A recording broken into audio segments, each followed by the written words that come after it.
Assalamualaikum warahmatullahi wabarakatuh.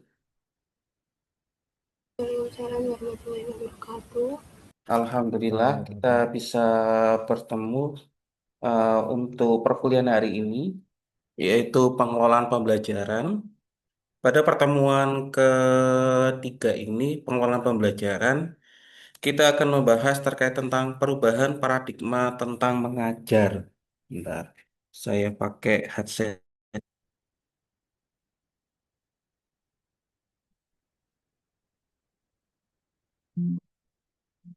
Perubahan paradigma tentang mengajar. Kalau kita sebagai guru atau nanti calon guru ya, ini semuanya nanti itu sangat penting kalau kita bagaimana sih perubahan paradigma tentang mengajar itu yang digadang-gadang sebagai salah satu evaluasi untuk melakukan pengembangan kurikulum. Kita tahu bahwasanya yang awalnya pembelajaran itu adalah terpusat pada guru. Dengan kata lain pembelajarannya ya ini pada umumnya seperti direct learning atau hanya ceramah saja, tapi dengan perkembangan zaman dan beberapa evaluasi dari tingkat satuan pendidikan, maka berubah menjadi student center, yaitu pembelajaran yang berpusat pada siswa. Dan masih banyak lagi yang akan dibahas pada kali ini. Maka dari itu, penting sekali untuk ada di semua untuk mengamati, mencermati, dan mendengarkan dengan baik paparan dari kelompok yang presentasi. Setelah presentasi, nanti silakan monggo ada pertanyaan atau diskusi bersama hal-hal yang perlu ditanyakan atau yang masih belum dimengerti seperti itu. Bagi yang kelompok yang yang presentasi dipersilahkan.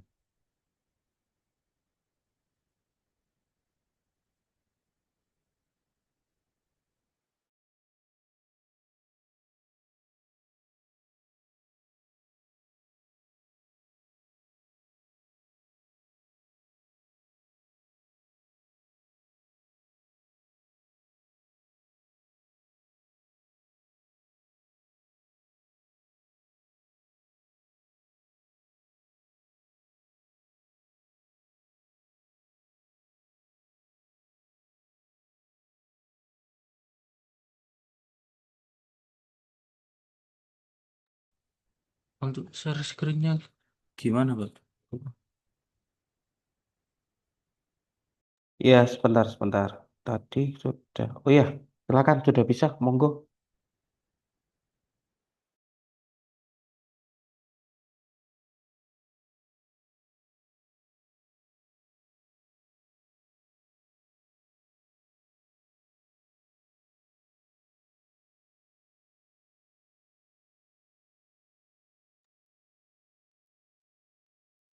Kalau sudah bisa kok.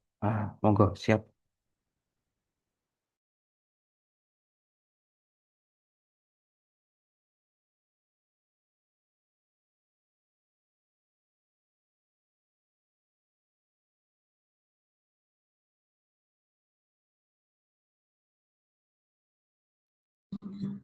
Assalamualaikum warahmatullahi wabarakatuh. Di sini kami mau mempresentasikan tentang perubahan paradigma mengajar. Lanjut, Zen. Apa itu perubahan paradigma tentang mengajar?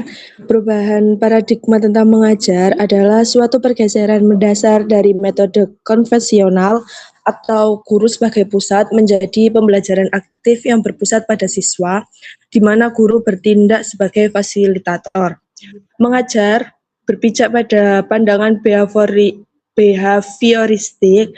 Pandangan ini menganggap betapa penting faktor eksternal peserta didik dianggap pasif dan perilakunya ditentukan oleh faktor eksternal.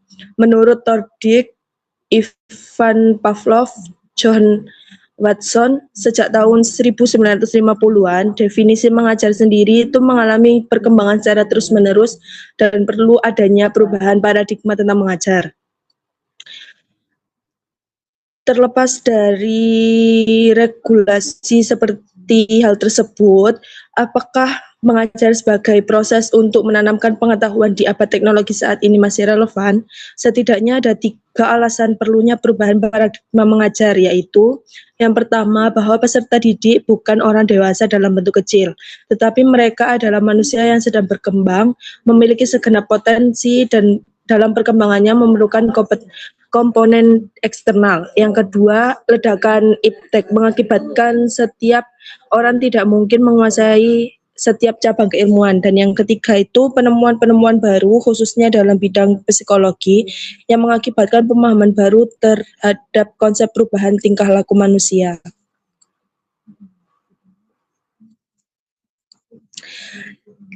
Teacher Center Learning atau disingkat dengan TCL itu menjadi paradigma dominan dalam pendidikan formal karena dianggap efisien, menyampaikan pengaturan kepada banyak siswa dalam waktu singkat, terutama pada era industrialisasi yang berorientasi pada pembentukan tenaga kerja yang terampil dan patuh. Model ini berakar pada aliran behaviorisme yang memandang belajar sebagai perubahan perilaku melalui stimulus dan respon, sehingga guru berperan sebagai pemberi stimulus dan siswa sebagai penerima yang pasif. Karakteristik utama dari TCL sendiri yaitu terlihat dari kurikulum yang sepenuhnya ditentukan oleh guru atau institusi, lalu evaluasinya itu berfokus pada hasil ujian tertulis untuk bisa mengukur kemampuan mengingat pada siswa, dan juga pola komunikasi satu arah dari guru kepada siswa. Hal ini menjadikan siswa sebagai objek pembelajaran, bukan subjek yang aktif membangun pengetahuannya sendiri.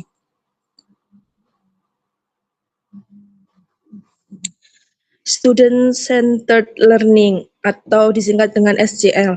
Di sini tuh berakar pada aliran konstruktivisme yang memandang bahwa pengetahuan dibangun secara aktif oleh siswa melalui pengalaman dan interaksi dengan lingkungannya. Pergeseran menuju SCL sendiri itu merupakan perubahan paradigma dari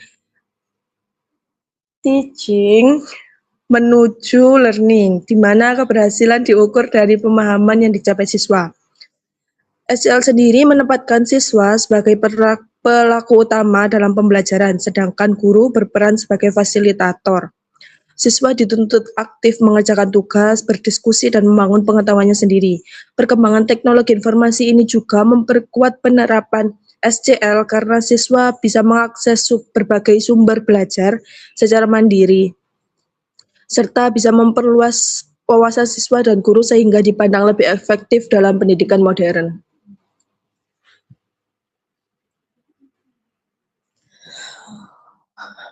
Perbandingan teacher center learning dan student center learning. Perbandingan dari keduanya yaitu menunjukkan perbedaan paradigma dalam pembelajaran. TCL sendiri berorientasi pada penyampaian materi oleh guru, sedangkan SCL berfokus pada pemahaman yang dicapai oleh siswa. Dalam TCL, guru itu mendominasi proses pembelajaran dan siswa itu sebagai penerima pasif. Kayak biasanya yang kita lakukan di sekolahan dengan metode ceramah itu termasuk CTL. Sebaliknya, kalau SCL itu guru berperan sebagai fasilitator yang mendampingi siswa, sementara siswa menjadi subjek aktif yang bertanggung jawab atas proses belajarnya. Dari sisi kurikulum, TCL cenderung kaku dan berfokus pada ketuntasan materi, sedangkan SCL sendiri itu lebih fleksibel dan konstekstual sesuai perkembangan ilmu pengetahuan dan yang dibutuhkan oleh siswa. Dalam evaluasi sendiri, TCL menekankan ujian tertulis yang mengukur kemampuan mengingat, sementara SCL sendiri itu menilai proses dan hasil secara menyeluruh seperti kemampuan berdiskusi, memecahkan masalah, dan juga bisa dengan berpikir kritis. Jadi secara keseluruhan TCL itu menempatkan guru sebagai pusat pembelajaran, sedangkan SCL menempatkan siswa sebagai pusat dengan proses belajar sebagai tolak ukur keberhasilan.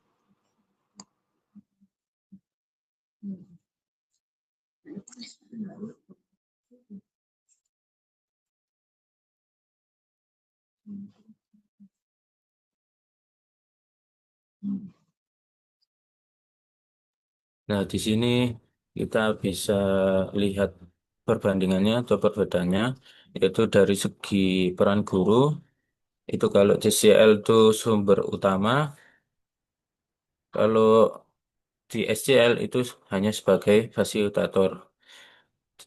Yang kedua, peran siswa itu kalau di TCL cenderung pasif karena dengan metode ceramah hanya guru yang memberikan sumber. Tapi kalau SCL itu SC, eh, siswa lebih aktif daripada TCL. Yang ketiga, metode pembelajaran, yaitu metode ceramah atau hafalan dan drill. Kalau SCL itu cenderung diskusi, kolaborasi, dan problem based. Secara kurikulum, jika TCL itu kaku dan ditentukan oleh guru, kalau SCL itu fleksibel dan konseptual. Tapi secara garis besarnya kurikulum juga ditentukan oleh eh, yang yang pengurus TU, yang pengurus kurikulum yaitu di TU sana. Kemudian komunikasi yaitu satu arah, maksudnya itu hanya guru pada siswa untuk yang memberi sumber ilmunya. Kemudian kalau SCL bisa guru pada siswa dan siswa antar siswa. Jadi ada karena diskusi itu tadi, jadi saling eh, tahu lah saya. Sedikit. Kemudian evaluasi yaitu dengan ujian akhir hasilnya hasilnya sama, proses dan hasilnya. Motivasi itu eksternal yaitu nilai dan ujian. Lalu internal itu kesadaran diri, juga bisa eksternal yaitu nilai ujian. Suasana kelas itu formal, terstruktur dan ketat. Kalau ini lebih partisipatif, tapi ini eh, tergantung juga guru yang menemani saat metode pembelajarannya. Kadang tuh di TCL bisa nggak terlalu formal dan juga di SCL juga kadang bisa terlalu formal. Kemudian terdapat faktor pendorong perubahan paradigma, yaitu yang pertama perkembangan teknologi, informasi dan komunikasi yang memudahkan siswa mengakses berbagai sumber belajar sehingga guru tidak lagi menjadi satu-satunya sumber ilmu. Yang kedua, meningkatkan tuntutan kompetensi abad ke-21 yang menuntut kemampuan berpikir kritis, kreatif, berkomunikasi, dan berkolaborasi yang sulit berkembang dalam pembelajaran pasif. Yang ketiga, perubahan kebijakan kurikulum pendidikan yang mendorong pembelajaran lebih partisipatif dan berpusat pada siswa. Dan terakhir, hasil berbagai penelitian yang menunjukkan bahwa pembelajaran aktif lebih efektif karena mampu meningkatkan pemahaman, motivasi belajar, dan kemampuan berpikir kritis siswa. Nah, temuan ini memperkuat argumen bahwa pergeseran paradigma menuju SDL bukan sekedar tren, melainkan didasarkan pada bukti empiris yang kuat tentang efektivitas pembelajaran. Dengan demikian, kombinasi antara dorongan teknologi, tuntutan kompetensi, kebijakan kurikulum, dan bukti riset menjadi landasan yang kokoh bagi transformasi paradigma pembelajaran dari TCL menuju SCL. Implikasi perubahan TCL menuju SCL. Pergeseran TCL menuju SCL itu membawa implikasi yang sangat luas terhadap berbagai aspek pendidikan. Dampaknya tidak hanya dirasakan oleh guru dan siswa. Nah, oleh karena itu, pemahaman terhadap implikasi tersebut penting agar perubahan paradigma dapat diimplementasikan secara efektif dan tidak hanya jadi wacana. Dan sekarang masuk implikasi bagi guru. Di sini guru menjadi bukan satu-satunya eh, pemberi informasi. Guru tidak hanya menguasai materi, tapi juga mampu merancang pembelajaran aktif, memfasilitasi diskusi, dan mendampingi siswa dalam membangun pengetahuannya sendiri. Guru juga perlu mengembangkan kompetensi pedagogi seperti merancang pembelajaran, proses masalah, mengelola kerja kelompok, serta memanfaatkan teknologi yang ada dalam pembelajaran. Dan juga guru dituntut melakukan refleksi terhadap praktik pengajaran yang beralih dari metode ceramah menuju pendekatan yang lebih dialogis dan partisipatif. Dalam SCL, hubungan antara guru dan siswa berkembang menjadi kemitraan pembelajaran yang saling mendukung. Nah, ini ada implikasi bagi siswa, yaitu siswa dituntut lebih bertanggung jawab dan mandiri dalam belajar. Kemudian siswa tidak lagi bergantung pada guru untuk mencari informasinya, tapi bisa melalui media aktif, media massa, internet, atau dan lain-lain. Karena apalagi ada AI, maka dari itu pendekatan kemampuan berpikir kritis, kreativitas, dan keberanian mengungkapkan pendapat. Secara itu, SCL juga mendorong munculnya motivasi belajar dari dalam diri siswa sehingga meningkatkan kepercayaan diri, kesiapan menghadapi tantangan akademik, serta kemampuan bersaing di dunia kerja. Di sini ada implikasi bagi sekolah pada level kelembagaan. SCL menuntut perubahan budaya belajar dengan menciptakan lingkungan yang mendukung pembelajaran aktif, seperti penataan ruang kelas yang memungkinkan diskusi dan kolaborasi, penyediaan berbagai sumber belajar, serta budaya akademik yang menghargai kreativitas dan keberanian pendapat. Dan selain itu, sekolah perlu menetapkan kebijakan yang mendukung penerapan SDL, seperti pengembangan profesionalis, pembangunan, pengembangan profesional guru, penghargaan terhadap inovasi pembelajaran, dan sistem evaluasi yang menilai kualitas proses belajar. Dengan demikian, perubahan paradigma tidak hanya terjadi di kelas, tapi menjadi transformasi pendidikan seluruh instansi sekolah. Terakhir, implikasi bagi kurikulum itu menjadikan kurikulum yang awalnya kaku menuju kurikulum yang lebih fleksibel dan berbasis kompetensi. Yang mana yang mana awalnya kurikulum tidak hanya berisi daftar materi, melainkan dirancang sebagai pengalaman belajar yang memungkinkan siswa mengembangkan kompetensi secara aktif melalui proyek, studi kasus, dan pembelajaran berbasis masalah. Setelah itu, evaluasi juga sistem evaluasi juga perlu disesuaikan dengan menambahkan asesmen potensi yang menilai proses belajar, kemampuan berpikir kritis, dan kompetensi siswa, supaya sistem penelitian selaras dengan pendekatan pembelajaran yang berpusat pada siswa. Nah, terdapat tantangan dan solusi implementasi Student Center Learning (SCL).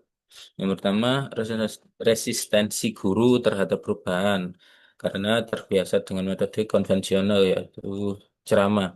Solusinya yaitu melakukan pelatihan dan pendampingan berkelanjutan agar guru dapat menyesuaikan diri dengan pendekatan yang baru.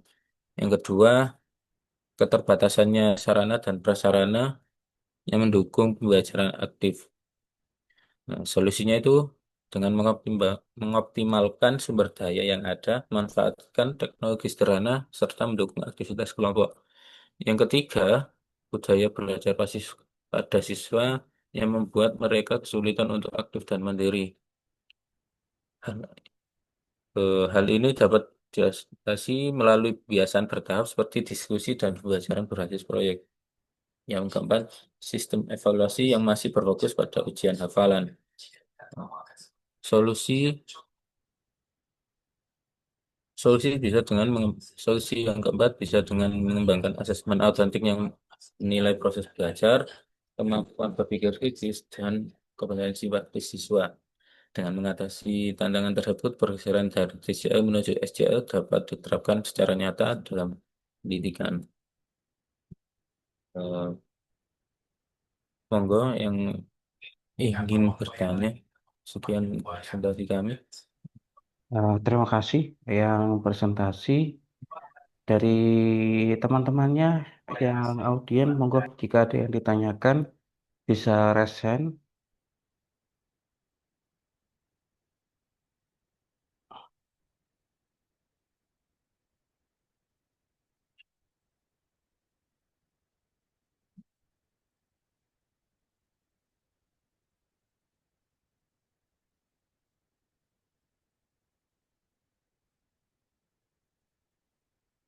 Monggo, nggak ada yang bertanya kah?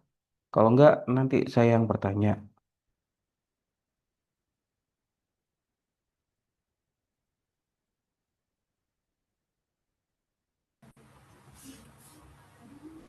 Sebentar, Pak, saya mau tanya. Monggo, Izin silakan. bertanya. Ya, Ya, oke, monggo Pak Mbak Ina. Oke, yang slide keempat.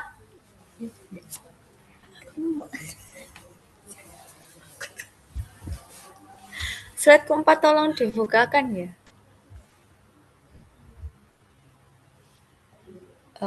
Slide keempat. Siswa dapat mengakses.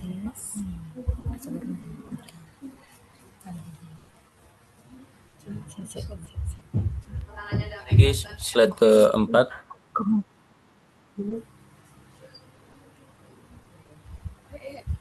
Lemot dan saya bukan. Oh, ya, sudah. Slide keempat yang itu loh. Sebentar. Ini mah enggak. Oh ya, ini loh.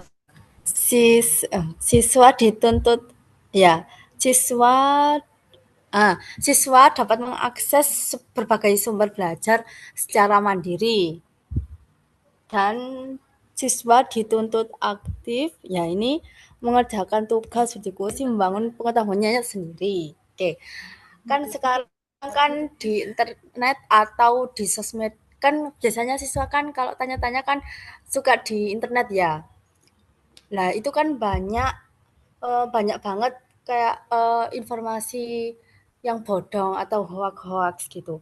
Terus gimana sih cara memastikan siswa itu agar tidak salah pilih ilmu atau pengetahuan yang ingin dicari saat belajar sendiri? Terus sampai mana sih peran guru itu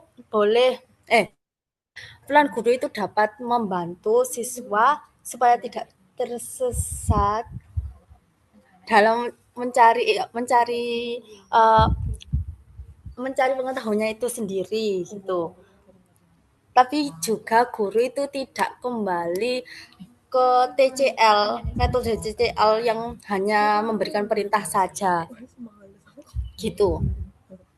Kayak bagaimana secara menyeimbangkan peran guru di di SCL ini untuk membantu siswanya mencari tahu sesuatu itu dari internet, ya informasi dari internet, ya agar tidak memakan berita hoax itu dan tidak membuat guru itu kembali lagi ke metode lama TCL yang hanya mengandalkan yang sebagai tukang perintah gitu loh. Ya, pokoknya intinya itu. Ya, Jadi, ya. jadi pertanyaannya itu kayak sampai mana guru itu boleh ikut campur dalam urusan siswa biar nggak tersesat dalam jaringan internet Ya, gitu betul. kan. Ya, tapi nggak mengalihkan guru tersebut itu ke sistem yang sebelumnya ya, yang TCL itu. Oke. Pada guru. Mungkin Oke. yang lain mau bertanya Ya, atau pertanyaan langsung bagus. dijawab? Monggo, mau langsung dijawab ataukah ini silakan. Bagaimana? Ada yang tanya lagi atau mau dijawab dahulu? Kau usah jawab. Iya, usah.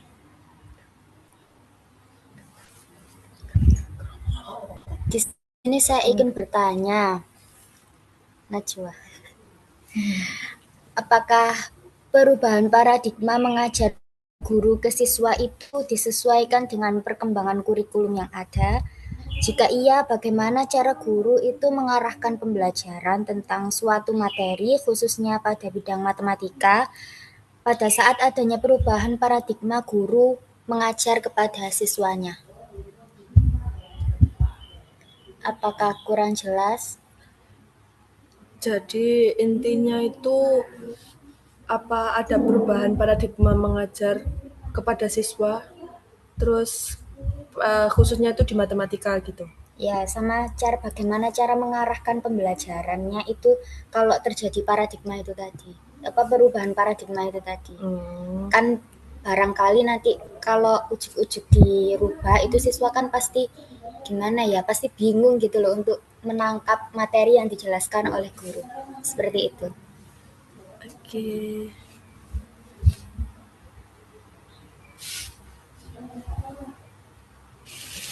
Sudah, terima kasih. Ya, silakan. Dua dulu. Mau dipikirkan dulu atau bagaimana? Monggo.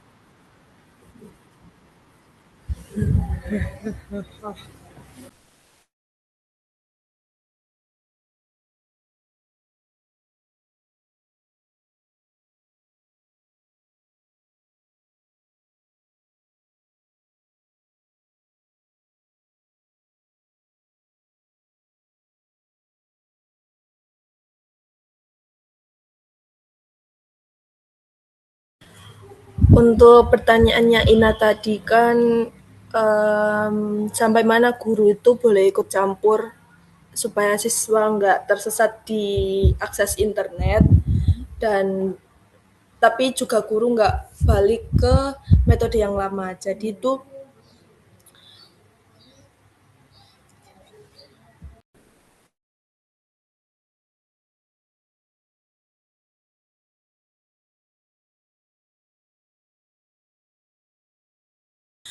Jadi emang benar kalau SCL sendiri itu siswa didorong untuk mencari sumber belajar secara mandiri, tapi di era digital kan banyak informasi internet yang nggak semuanya benar kan. Jadi peran guru itu tetap penting sebagai pembimbing literasi informasi. Dan caranya gimana sih biar siswa itu nggak tersesat di jalan yang hoax-hoax gitu. Yang pertama itu guru bisa mengajarkan literasi digital. Kayak gimana sih cara memeriksa kebenaran informasi. Misalnya itu dengan melihat sumber, penulis, tahun, atau membandingkan dengan sumber lainnya yang lebih fleksibel. Terus yang kedua juga bisa memberikan rekomendasi sumber belajar yang terpercaya seperti buku akademik, jurnal, atau situs pendidikan yang valid. Terus sampai mana juga guru bisa boleh ikut campur itu dalam di SCL, nggak semuanya guru bisa ngelepas siswa, tapi guru juga berperan sebagai fasilitator yang berpengaruh. Jadi guru nggak kembali ke tukang yang perintah tadi, melainkan menjadi mentor yang membantu siswa berpikir kritis dan memilih informasi yang benar gitu. Bagaimana? Apa mau menjangkau apa? Sudah jelas sih. Ya, baik. Terima kasih. Mungkin ditambahkan dikit terkait tentang literasi digital itu seperti apa ya yang dimaksud ya? Biar teman-temannya tahu seperti apa dan itu perlu ditanamkan mulai tingkatan yang mana? Apakah SDK atau SMP ataukah SMA? Silakan ditambahkan. Jadi literasi digital sendiri itu kemampuan menggunakan teknologi dan informasi yang secara kritis dan bertanggung jawab.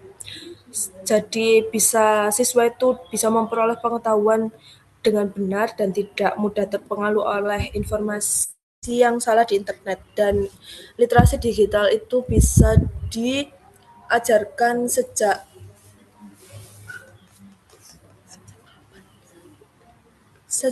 mulai siswa itu diajarkan sejak siswa itu SMP. dipegangi handphone. Soalnya kan kalau siswa dipegangin handphone itu gampang untuk terpengaruh oleh dunia internet yang banyak hoaxnya gitu, Pak. Berarti SD ya? Boleh ya?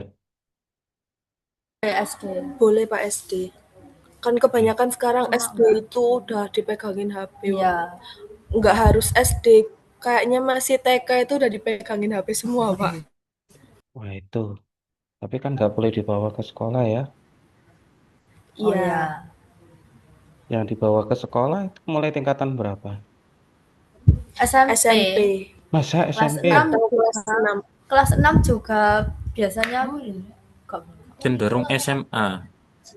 Yo, masa SMP boleh ya? Tapi Cenderung SMP ku SMA. online. Mungkin SMP Mungkin tergantung dari sekolahnya. SMP Iya, Iya, ada yang boleh, tergantung ada yang tergantung tidak. sekolahannya, Pak. Bahkan ada kebijakan di ini ya, pengurangan penggunaan pegawai Jakarta tahun 2026 terbaru.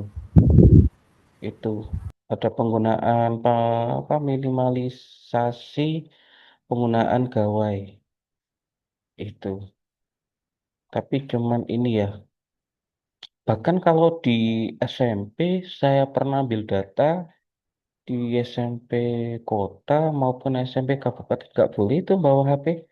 Boleh itu mungkin pas waktu ulangan atau apa itu ya. Dan itu ada semacam persetujuan orang tua. Tuh. Itu gimana? Nggak tahu. Kalau saya sih semua tahun saya di SMP yang negeri yang di kabupaten maupun kota itu demikian. Kalau sama ya monggo silakan sesuai dengan pengalaman masing-masing.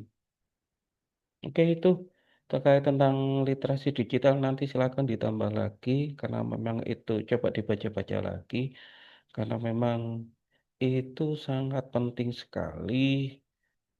Banyak ya pentingnya itu coba nanti dibaca-baca deh. Tuh, siap. Oke, lanjut monggo silakan dijawab pertanyaan berikutnya.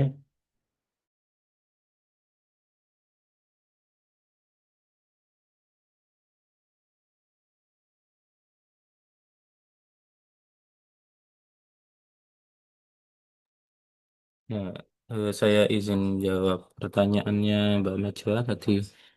Eh, Tadi apakah perubahan paradigma mengajar guru ke siswa itu disesuaikan dengan perkembangan kurikulum yang ada?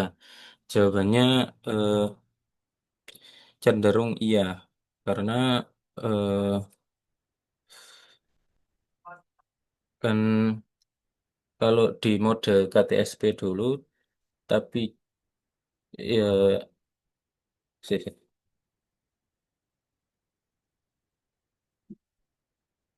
ya bisa iya, bisa enggak, tapi tergantung juga gurunya. Kenapa? Karena kalau gurunya sudah lama menggunakan metode ceramah, pasti eh, terdapat dua kemungkinan. Yang pertama itu guru itu males untuk pindah ke mode yang baru, yaitu mode SCL. Yang kedua, guru itu mau pindah ke SCL. Jadi itu tergantung preferensi guru-gurunya sendiri. Tapi kalau sudah masuk kurikulum Merdeka, yang mana itu di dalam situ pembelajarannya itu cenderung siswa dan guru yang ditekankan belajar bersama, bukan guru saja yang sebagai pemberi ilmu, maka guru mau tidak mau juga harus mengikuti kurikulum yang ada. Kemudian bagaimana cara guru mengarahkan pembelajaran tentang suatu materi khususnya matematika pada saat adanya perubahan paradigma guru mengajar. Nah, ini kalau kalau sekedar aritmatika sosial atau geometri mungkin bisa dengan kalau geometri bisa dengan GeoGebra, aritmatika bisa dengan eh, diskon atau ya dalam kehidupan sehari-hari seperti jual beli juga kan aritmatika sosial. Tapi kalau di masalah yang agak kompleks, guru itu berpikir dua kali seperti materi limit, materi turunan, materi eh, seperti kalkulus gitu lah, turunan, integral. logaritma, guru agak kesusahan. Ya, di situ eh, mungkin saat ini belum ada cara mudahnya, tapi nanti itu pasti ada lah cara mudahnya supaya siswa itu paham bagaimana konsep dari logaritma itu sendiri, limit itu sendiri.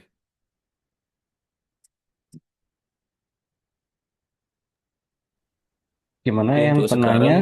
Ya, monggo silakan lanjut. untuk sekarang untuk sekarang mungkin bisa dibantu melalui pendekatan eh, bertahap dengan melalui rumus-rumus dulu yang ada, tetapi tidak langsung memberikan rumus seperti logaritma itu yang awalnya bisa dari disamakan dengan bilangan pangkat, bahwa kalau ini di logaritma itu posisinya berubah di sini gitu kan. Dulu pernah diajarkan kalau eh, di sini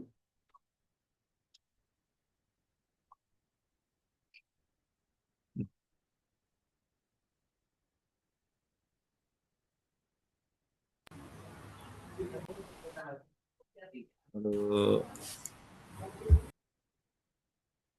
A pangkat C sama dengan B itu sama dengan eh, itu ekuivalen dengan A log B sama dengan C. Nah, sebagai eh, begitulah contohnya. Ini contohnya. Masih banyak lagi. Kalau di geometri mungkin bisa, kalau luas lingkaran kita bisa mengajak siswa untuk memotong lingkaran jadi beberapa bagian menjadi beberapa juring lingkaran supaya membentuk sebuah persegi panjang. Gitu. Mungkin ada yang menambahkan atau menyangka. Iya, berarti untuk mengarahkan pembelajaran tentang suatu materi itu tidak langsung secara langsung diarahkan gitu ya. Jadi pakai kayak konsep-konsep sebelumnya gitu, nanti ditambahkan selingan-selingan yang bisa masuk pada materi selanjutnya. Gitu kah? Iya, jadi tetap tapi guru tidak langsung seperti biasanya seperti metode ceramah tidak langsung memberikan rumus, tapi bagaimana siswa itu ingin mencari guru rumusnya dengan salah satunya guru itu bisa memantik kecerdasan siswa dahulu. Karena kalau langsung diubah menjadi siswa sendiri, siswa juga kewalahan dan guru juga nanti bisa terkesan pasif karena siswa terus yang itu menjelaskan. Mungkin begitu. Gimana?